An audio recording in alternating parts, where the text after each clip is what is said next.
Welcome to this episode of the Better Podcast. I'm Nicholas Ayers. I'm Preston Schmidley. And today we have on the line with us, we have Elizabeth Culley from, I'm going to say Oregon. Sure. For the intro.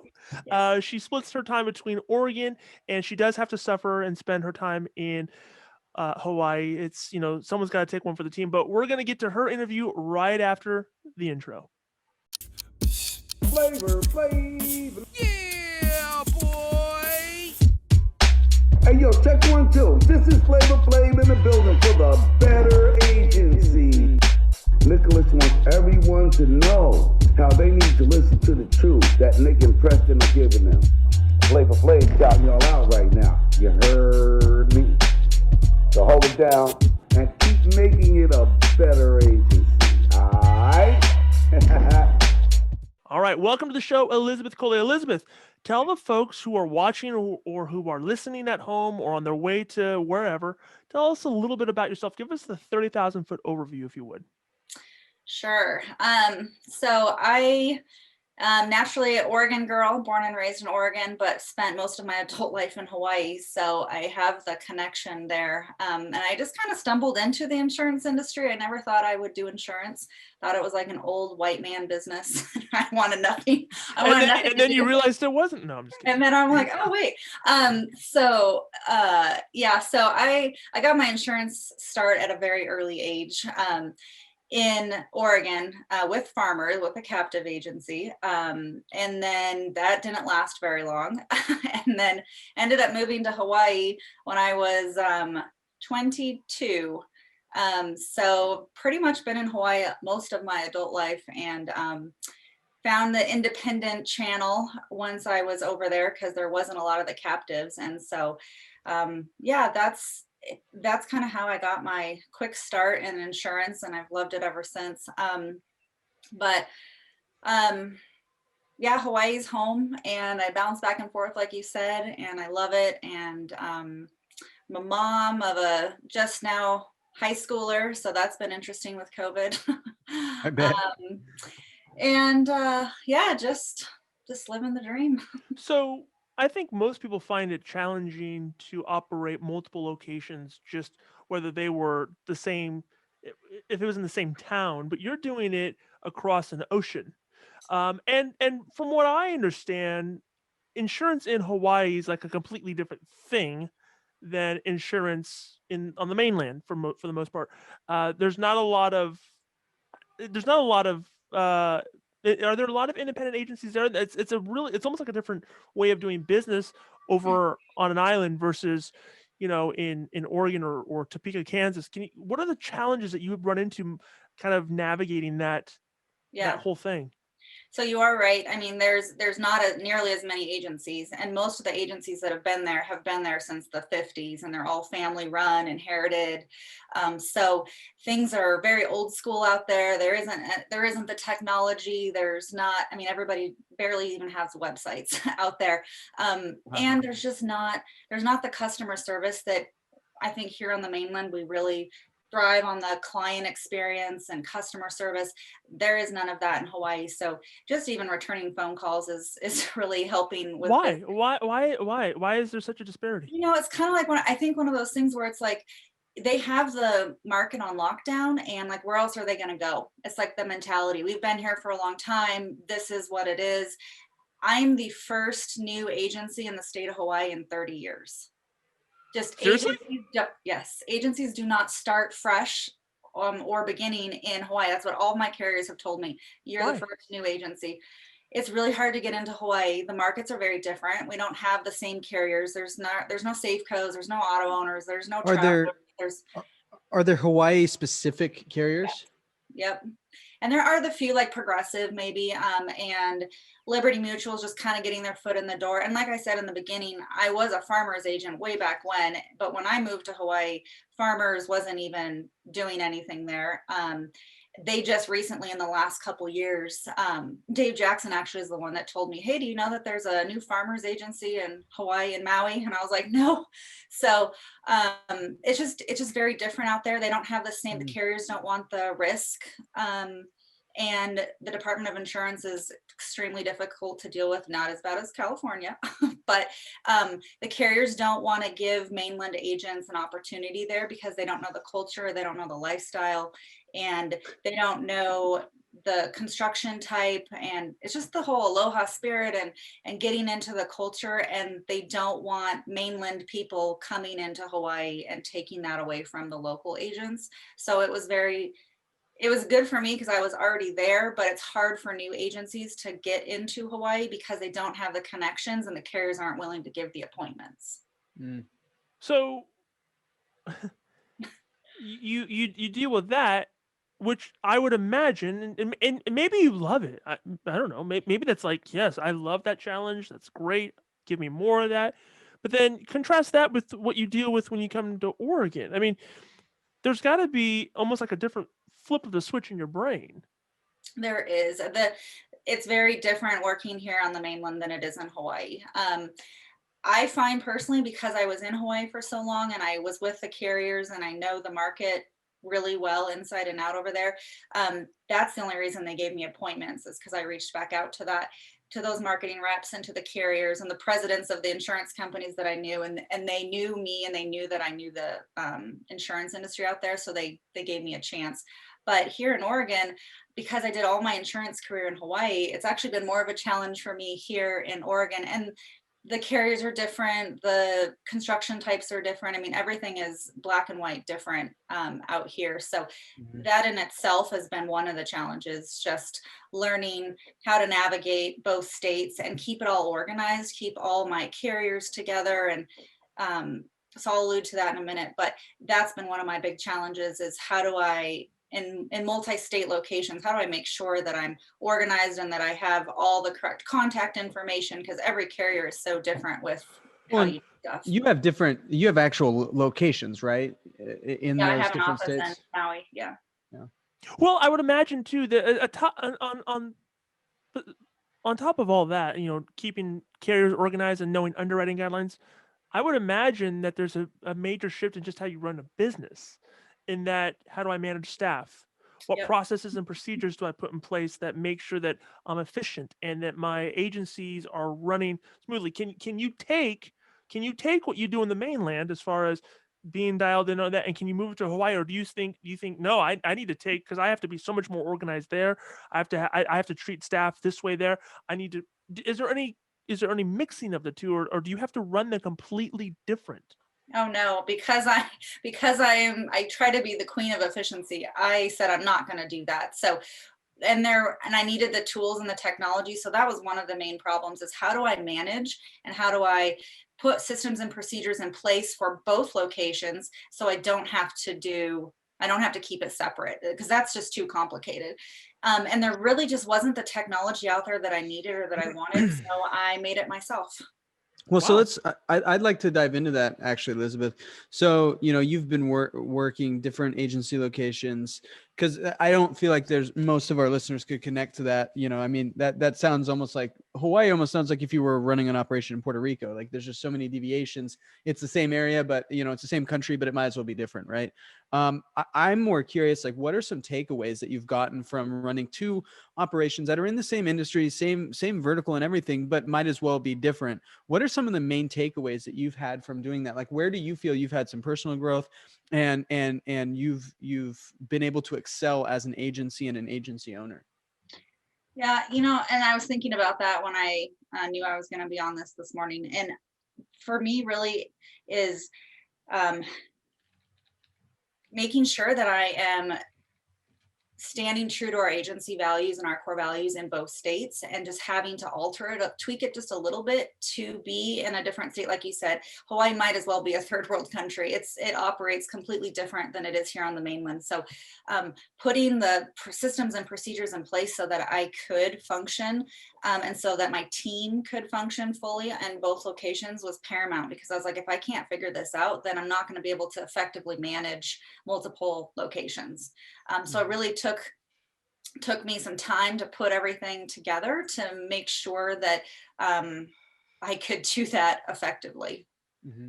what do you feel were some of the areas that you did that well? Like what, like, let's talk like more specific, like systems or processes. Like, where do you feel like you as an agency now excel because of that? Is it service? Is it sales? Like what are some of the main areas where you really made it bulletproof? The digitalness of our agency. It was actually 2018. I went to Elevate, and that was my first experience with the independent agency channel. And I still have my notes right here on my desktop from that. And the very first talk was Jeff Roy from Excalibur about how to humanize the digital experience. And when I heard that, I knew that that's what I needed to do. I knew I needed to be digital, but I didn't quite know how to do that. So Yeah. we have, over the last 2 years, implemented 5 different huge technology pieces for us that I had to custom design with my genius tech husband, because there wasn't the systems out there. So for us to stand out and to effectively run our business in multiple locations, especially Hawaii being 3,000 miles away, I had to get the technology in place. So I think that that's where really we have excelled now, is because we're digital, we have the technology in place to be able to service clients quickly in multiple states, despite the time zone difference. That's also been huge. And making sure my staff can all go into one central location to make the process even faster for clients. I feel like that in itself has really elevated our agency, above everybody else, especially in Hawaii. Yeah, like a unified service experience, irregardless of the location. You kind of like the support resources in your team. Yeah, it sounds like while you have multiple offices, you might even have some shared experience there on the back end. Yeah, for sure. We created a custom dashboard for me to be able to keep everything together. And I have, if anybody goes to my website, you can see, like, we have our Hawaii resources, we have our Oregon resources, we have California resources. Everything on the back end for the staff is a custom dashboard that has allowed us to, with onboarding and training and carriers and just everything that we need to effectively run the agency in one spot. So if producers are out on location and they need to look up something or they need help with something, they can just log into the dashboard and they can see whatever they need to. So that back end piece for me has been a lifesaver, and it's something slowly we've been developing over the last couple of years, and we'll continue to add to it. But I don't know. I'm like, I don't know how agencies run without this. So. Yeah. How many, tell us a little bit, and for the folks at home, tell us a little bit about what is the staff size and the staff makeup of your agencies? Yeah, so we're still pretty small. There's only 4 of us, and next month in January will be the start of my 5th year. So I did start this agency totally from scratch in 2017. Didn't inherit a book of business, didn't buy a book of business. I had 0 clients on day one. So we have really grown. We've doubled our growth the last 2 years, Awesome. revenue and premium. And so because in 2020 obviously has been a little bit different, but we've implemented more procedures and systems and automation integration, like with Better Agency, this year than we have in the last since I've opened the agency. So we're really trying to get to that, and I am looking to hire some more staff next year. But I tried that 2 years ago, right after Elevate. I was like pumped up, and I'm like, okay. And then I went to the IAOA conference, and I was like, man, I got to get some more staff and more producers, and I got to grow. But I didn't have the systems in place yet. And I didn't, especially in multiple locations. I hired 2 people in Hawaii and 2 here in Oregon, and they're all working from home. And I didn't have enough of those procedures and systems in place. It's hard to manage without that. Yeah, that's you end up doing what I call drive-by delegation. If you end up not having the processes to support the people, it's very difficult. What do you had mentioned, obviously Better Agency, you had mentioned other tools that you use. The implementation of those tools sounds like it's been within the last year. Do you feel like the implementation of tools like that has been a multiplier for that growth for you? Oh, definitely. I mean, it's been a lifesaver, and I don't know how I functioned without it. I can see. And I've had we just switched agency management systems. We switched our CRM to Better Agency. We switched our phone system. We've made so many changes this year to automate. You've done more changes inside of a year than some people take 10 years to make. No, For kind real. of a bad habit of mine. Just all in or nothing. But so 2020 has been definitely an interesting year, but just getting all of that in place. And I couldn't hire, looking back, hindsight 2020, I should have waited till I had all these systems in place to grow. Cause like you said, Preston, I was just working my butt off and delegating, and it wasn't working. And so hard lesson learned. But now I'm on focus, so on track for 2021 to be able to bring more staff into the agency. And I think I just hired my CSR in Hawaii, so I'm training her, and she's working Hawaii hours so that, I don't have to work so late in the evenings. And so that's been great, and she has all the technology and tools in place to be successful. So I'm Well, excited. you had mentioned hard lesson learned, but you also grew through it. You doubled in premium and revenue, right? And so this actually goes back to the podcast we do with David Carruthers, where it's like we were talking about how many successes and wins he's had, and he's like, well, I only show you you only see the wins. There's all these failures in the back end, and it's like it's easy to call that a hard lesson learned, but I think it's a necessary lesson learned, and one that led you down a path of growth and excellence. And so to that, I say, good job. Thanks. I was just looking at my notes from Elevate, and Jeff had said, watch, fail, learn, and fix. That was a great presentation he did. So those are my things that I've really tried to do. Like, what can I do better? What did I learn from that? It was a hard lesson learned, but one that I think only pushed me further to implement and create and automate and all those things that I wasn't doing that we are doing now, which I'm so thankful for. Right. Yeah. What would you say to kind of the agency owner who is thinking, I have my operations in California. I want to open up another spot in Texas, or I'm in Florida, and I don't. It's hard enough to do stuff in Florida. Let me go to maybe like a low cat law state, wherever, Utah or wherever. What would be your advice to them? Like, what are the things that they need to? If you were sitting down with them for coffee, you said, okay, look, you need to make sure you have this done, and you definitely need to make sure you focus on this. What would be those top 3 things that you would suggest to people looking to open in other locations in spots that aren't in their same town? Right. I definitely think that having a central database where the whole staff can log into, whether you create your own custom like backend dashboard off your website or whatever, and that's what we did. But it's imperative to have all of that in one location so that the entire team is cohesive and they can all share in that learning process. And so you guys can have all that information in one place. There's nothing worse than having, each state operates totally differently with the Department of Insurance, and they all have different ways in doing things. So keeping that all together in one location or, in one spot, like if you're in Texas and you have these carriers, then this is the underwriting guidelines. You're in, Kansas and you got these carriers. So keeping it all together. So that would be my first thing. And then 2, whatever communication style, whether you're using, GChat or Slack or whatever communication, is making sure that everybody's together on that and you're regularly communicating, because without that, things get lost and there's not the training that needs to be there.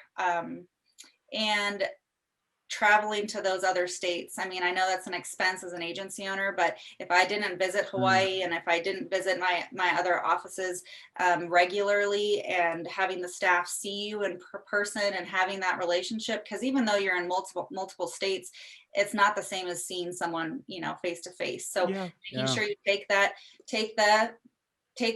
I take my agents out to lunch when I'm on island, and we do big dinners and things like that, because I can't do that on a regular basis. So keeping you have to almost overcorrect when you're there. Sure, yeah.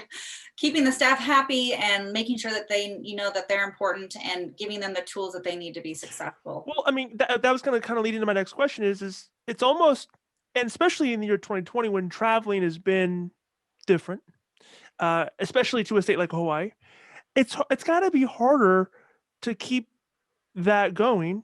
But then also, because that maybe it's not like it was in 2019 or whatever, that maybe, do you feel like the troops can sometimes, when the cat's away, the mice will play type thing? Or how do you keep people accountable when you don't have the luxury of being there as often as you would like? We do a lot of Zoom meetings now, and we always had. We once a week we just get together as the team and we talk about our wins and our losses and challenges. And I'm like, what do you guys need? Technology wise, what do you need personally? So it's just a lot of communication. My team is my family, so keeping that, making sure that they know that I'm here if they need to. And I don't micromanage too much because I want to empower the staff, and we give them tasks and they've got their sales goals, and when they're hitting them, and I double check their work every once in a while, but I feel blessed to have good team that wants to do well, and they know that I'm Awesome. away. And so setting that precedent, like, you can work from home, I'm not going to babysit you, but you need to be accountable for what you're doing. And as long as the work gets done, and which it does, then I'm fine with it.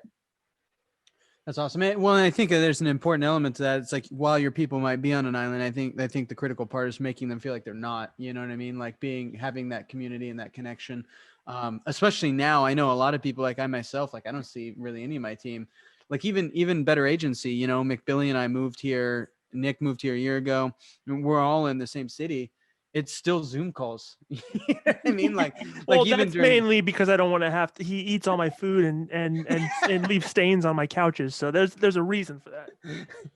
But it's like I feel like especially now we're in weird times where that culture is really imperative, and it's cool to see that you're doing everything you can, and I think that's an important lesson for everybody to be regularly with your team even when you can't be physically with them. That's something that we probably take for granted until we get that 2-week notice. Yeah.